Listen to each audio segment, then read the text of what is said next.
Welcome back to another episode of Harmonious at Lunch, the show that fuels your business success. I'm Brandon Gano, your host and guide through the world of harmonious business growth. Today, we're unlocking powerful strategies with industry experts to help your business thrive. If you're a business owner, entrepreneur, or executive, you are in the right place. Join me and our incredible guest today on the journey to clarity, growth, and success. It is time to revolutionize your approach to business. Let's dive in with another episode of Harmonious at Lunch. Welcome back. We got some more bite-sized business advice for you today, and we have a rock star guest who we were already joking with each other before we started recording, and we got a lot teed up for you today. We're gonna have a good conversation. We're talking about accountability, but more than that, the accountability paradox. Alison, I love a good paradox. I am here. I got my popcorn ready. Welcome to the show, first and foremost. Thank you for joining me. Thank you so much for being here. I love being here since you were on my podcast. I just feel like this is a natural extension of the conversation.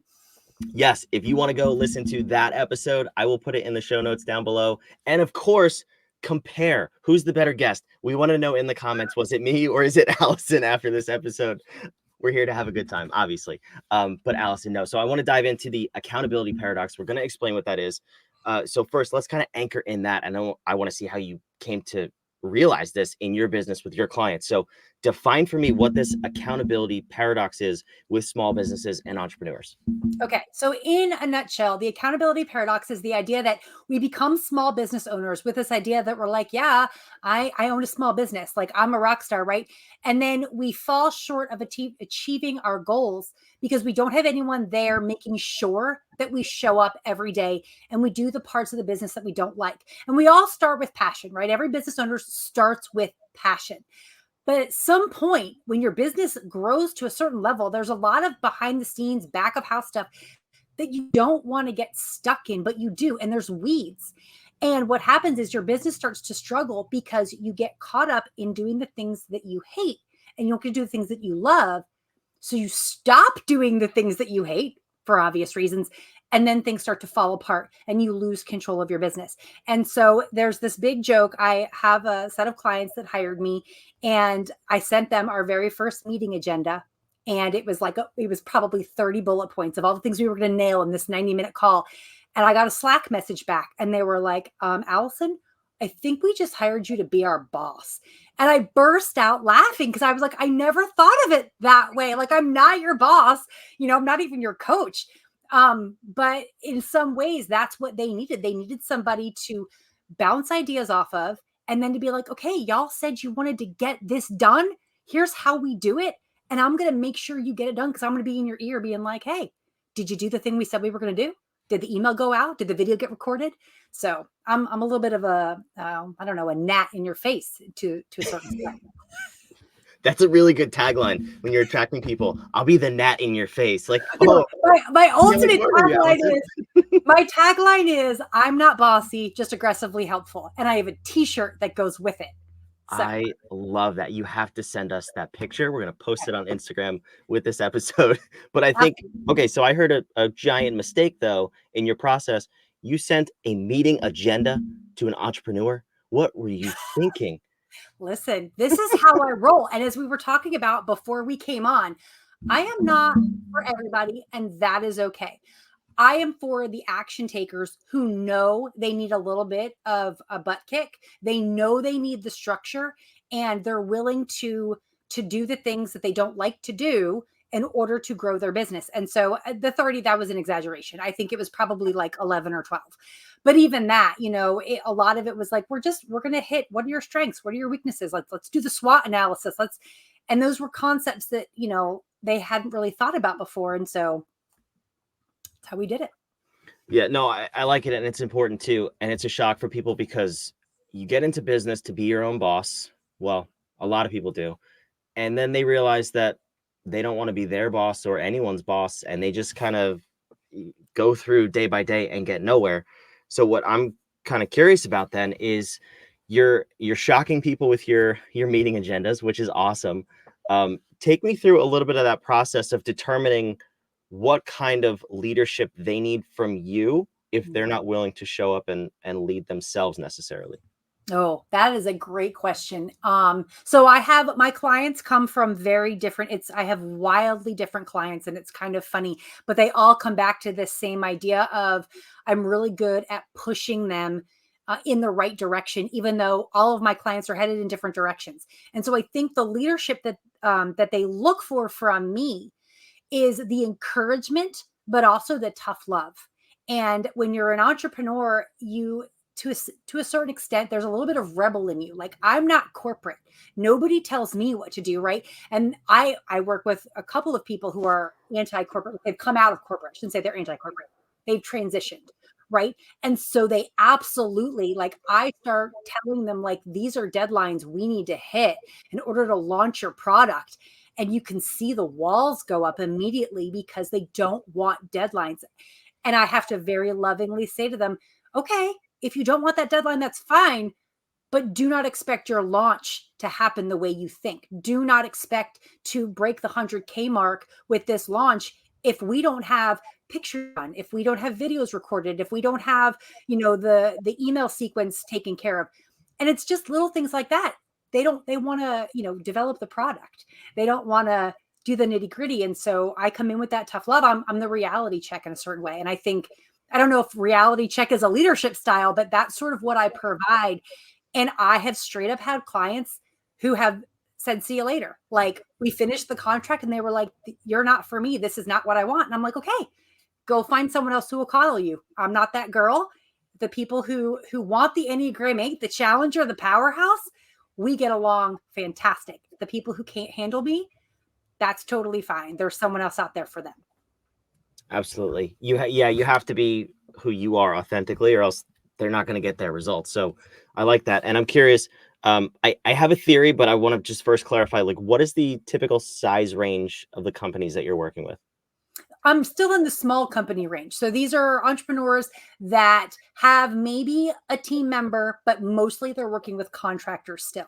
So they don't have their own VA and they're looking to outsource a lot of their stuff. And so I come in and I'm helping them basically manage all of their contractors. And then we do some in-house VA work for them. But funny you should bring that up. My new service that I plan on launching here in Q2 is going to be a VA matching service where I literally, because I now know your business and I'm the one creating your systems, I will now go out, I will find you the VA that matches your core values for your business.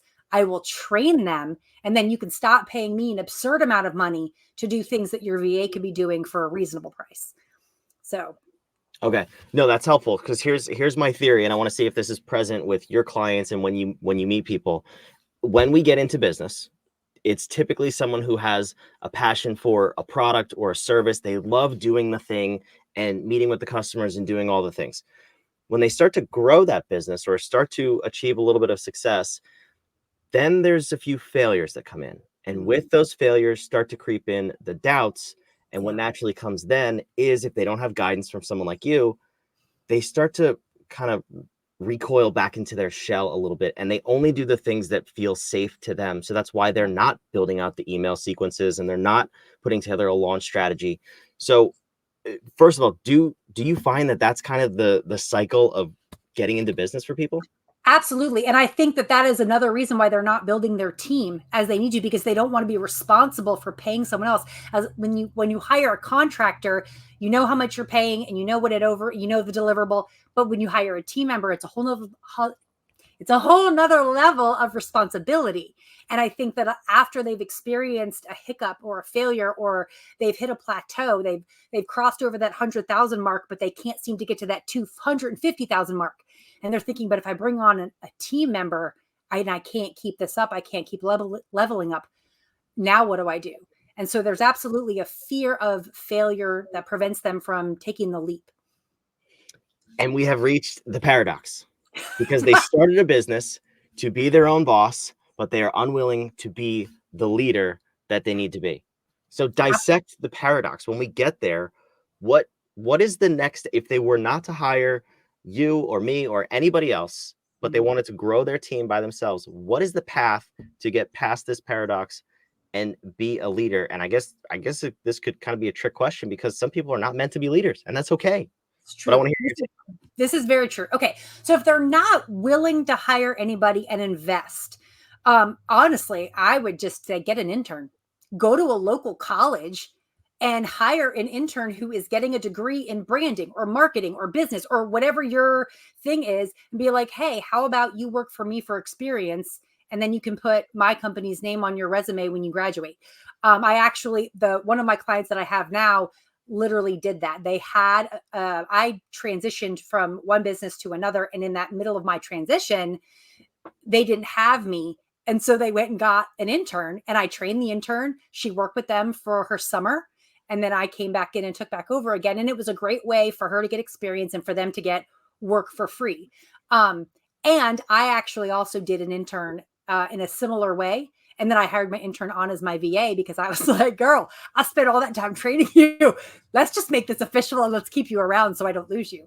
But that would be, to me, the obvious next step. If you're not willing to hire, get an intern who's willing to work for free and get experience. Yeah, that's a good solution, but it's a terrible solution. What should we really do? We should really hire you, and we should hire someone to build out our business the right way. So talk to me about when someone brings you on, like, what are the things that you're going to go through and do in their business to really set them up for success and be the boss that they need to hold them accountable, back to this paradox, but also help them get to that next level? Okay. Well, the very first thing that I usually do is go in and just sort of let them kind of just vomit all of their business struggles. Like what is not working for you? Because that's what they want to tell me first.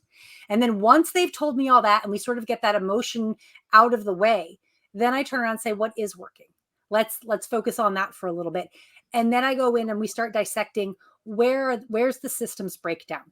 Do we even have any systems in place? Because I have found that most of the businesses that get to a level where they've experienced success and they've plateaued, or they're starting to experience failures, it's because they don't have systems in place to support the growth or even sustain where they're at. And so my first step is usually to come in and say, let's look at where your systems are breaking down. Let's run the water through them and see I like to say you run the water through the gutters so you can see where the leaks are. And then we can go in and we can fix the leaks. So starting with that, because I also don't believe, and this is sort of going back on what I just said about hiring a VA, I don't think you should start building a team if you're not ready to train them. And so I think that I've been on the receiving end of that, where I was hired by a coach who her business looked great from the outside. But when I got hired and I could peek behind the curtain, she was a hot mess. And I cried on the daily trying to figure out how to work for her because I didn't know what she wanted. She was a typical visionary that had 1,000 great ideas, but the inability to communicate them. And so my experience with visionaries, I've learned how to pull out from them what they really want. And I've learned how to poke holes in those ideas that are just kind of like, wouldn't it just be great if we could? Yeah, we can't. So let's just let that one go. And, let's You're an idiot. Moving on. Reality. I told you, I'm a reality check girl, right? Like whatever. But when they hire me, that's kind of what I do. We get the emotional, what's not working out of the way. We talk about what is working. We find the holes in their business.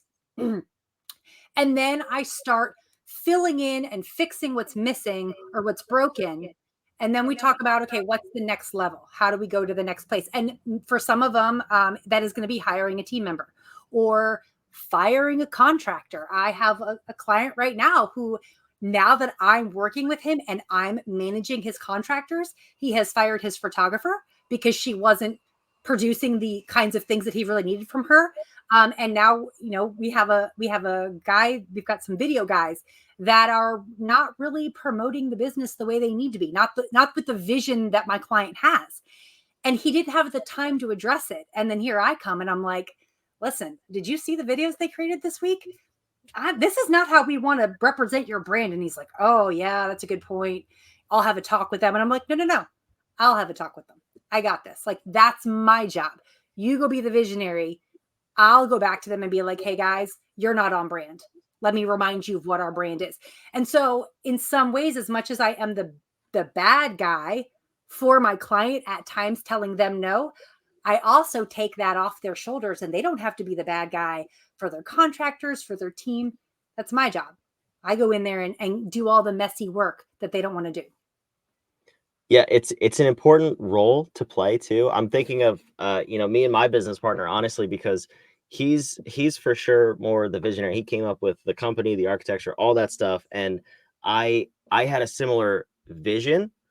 And when I met him, that's when we kind of came together and said, hey, we're kind of chasing the same thing here. Like, let's do this together.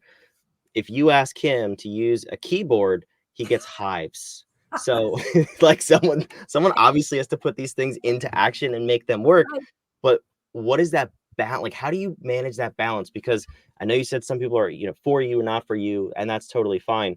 But taking things off of the visionary's plate, keeping their stress level down, Yep. being the bad guy, how are you making sure that you are working with people effectively so that you're only giving them what is absolutely necessary and also keeps them propelling the company forward with those visions, the dreams, and the ideas for new products? The easy answer, easy to say, hard to do, is boundaries. Boundaries for them within their own business, and then boundaries between me and them as that client relationship. Just making sure that there are things that I will do and there are things that I won't do. And they have to understand that. I'm not really sure if that answers your question, but I don't know. Kind of repeat the question so I can see if I'm answering it correctly, because I'm not sure I am.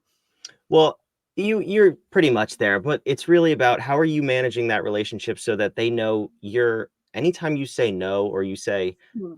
that idea is stupid, it's not them and you're not attacking them. Like, how do you Right. manage that respect level to just know Okay. that everybody's on the same page, moving the company forward? It's just, this is how we're going to do it right now. Okay. So that makes more sense. Okay. So what I like to call myself, I'm not a sounding board, I'm a backboard. So I want my client, when we talk, I want them to continually throw ideas at me. And the ones that are not that they're just bad, but they're not quite right yet, I'm going to bounce back at them, right? They're going to bounce back off the backboard and come back to the visionary, and they can shoot again. The ideas that hit the sweet spot, those are the ones that drop in the net, they score the points, and we take action on those. And so when I give the visionary that opportunity to bounce those ideas off the backboard, it's not that the idea is horrible and that we don't move through it. It just might take them 5, 6, 7 shots before it hits the sweet spot. And so, perfect example, I had a woman that hired me to help her plan out a 3-week challenge. We did a 4-hour session where she just literally was like, I think I want this, and I think I want this. And she just kept dumping all these ideas for her challenge. And then I took notes. And then after like 20 minutes of just listening, I was like, okay, here's how I would suggest you structure it. And then we moved things around. And we did that for 4 hours straight. By the end of the challenge, she had 3 weeks planned. She knew exactly what she was saying, what she was teaching, the Facebook post group, all the things. She got people to sign up at $100 a pop. She had 300 people sign up. Wow. Hired me back. Hey, let's plan a 40-day course. Because all I did was let her bounce ideas off of me, and I dropped the ones that were good into the net, and then I gave her back a structure, and we just blew it out of the water. And now we're working together again. That's so awesome. I love that. Now, you said before we started recording, because the title for this episode is Why Every Business Owner Needs a Boss. And you said, well, it's more of every business needs a boss. I'm going to make you give me a reason.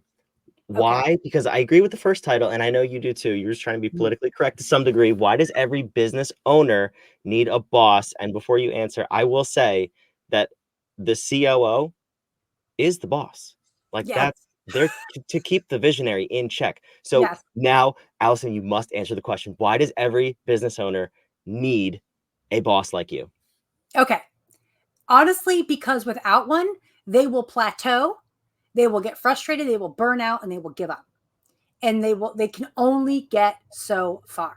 You will not find, there is not a single business out there that is making millions of dollars that doesn't have people supporting it and doesn't have a voice of reason keeping the brilliant visionary in check, and also moving forward, and not continually spinning their wheels on the same idea, but making minor tweaks here and here, here and there. No, it's time to move forward, or it's time to ditch it. It just doesn't exist. You won't find one. Preach. I love it. I'm glad you said that, because that's 100% true. So if you don't have that, if you're listening and you don't have that person, you don't have that backboard, as Alison said, and you don't have a way to move your company forward, consistently and you're on that roller coaster of ups and downs, the yo-yo of business, I call it, you need to reach out. And Alison, I'm going to put it on the screen here. You have a quiz to get started with this and to start working with you. So tell me about this quiz and then who should go take it. Okay. So the idea of the quiz is basically to see what is it that's holding you back from breaking through that plateau, whatever that plateau is it the 100 grand, the 250, the 500,000, what you have reached a plateau and you don't know why you can't break through it. The idea of the quiz is to help you figure out what is preventing you from breaking through that plateau and then what that next step is to reach it. It could be, and this is true for visionaries, sometimes they achieve their vision and then they're like, where do I go from here? I've plateaued because I don't know what I want anymore, right? Maybe that's it. The quiz will tell you. Maybe your problem is that you are a horrible boss to your team. Your team is ineffective because you're not good at training, you're not good at communication, and you need someone to come in and manage your team. Maybe your back of house systems, either they're broken or they were never built to begin with, and you're trying to build a business on hay and what you need is stone, right? And so maybe that's really an issue. In my personal experience, those tend to be the three biggest bottlenecks or struggles that business owners who have reached that plateau and can't break through are facing. And ironically, even at any level, my own personal coach is looking to break 7 figures right now. And she and I were talking about my quiz and she's like, oh yeah, systems, that's my problem. And I'm laughing. I'm like, you're about to break $1 million this year and you're struggling with systems? Are you kidding me? But it's because her level of systems has increased so much that, yeah, that's her bottleneck. And so it doesn't matter what level you're at. Those tend to be the 3 core reasons you're not able to get there. And this quiz is going to help you figure out which one you need to focus on. That is so awesome. I definitely want to check that out. I'm curious on the leadership one. Is it worded like that where you said it'll tell you if you're a horrible boss, or do you soften the language? No, of course not. I'm much more politically correct, careful in my wording online. I'm a little more careful. When we talk, it's very unfiltered. The nice thing is that when I write, I can reread. There shall be no politically correctness on this show. Alison, I love you. Thank you for coming here. This was an awesome episode. I really appreciate it. For those of you listening, watching, whatever platform you're on, make sure you subscribe so you don't miss a minute of this ridiculous show where we give you bite-sized business advice at lunch and we bring you amazing guests like Alison. So take action. Go take that quiz. It's down here on the screen if you're watching. It'll be in the show notes. And let us know in the comments, what is the one takeaway? What are you going to do with this? I don't want you to listen to the show and do nothing and go on with your day. Like, take action. Go see what is that plateau in your business you need to get past. Go see if you can find someone. She's on the screen next to me who can help you get past. Way. You're pointing the wrong way. On my screen, it's that way. So I'm just going to point both ways. There's a woman on the screen, and I'm not it. And go talk to her to help grow your business. We'll see you on the next episode of Harmonious at Lunch.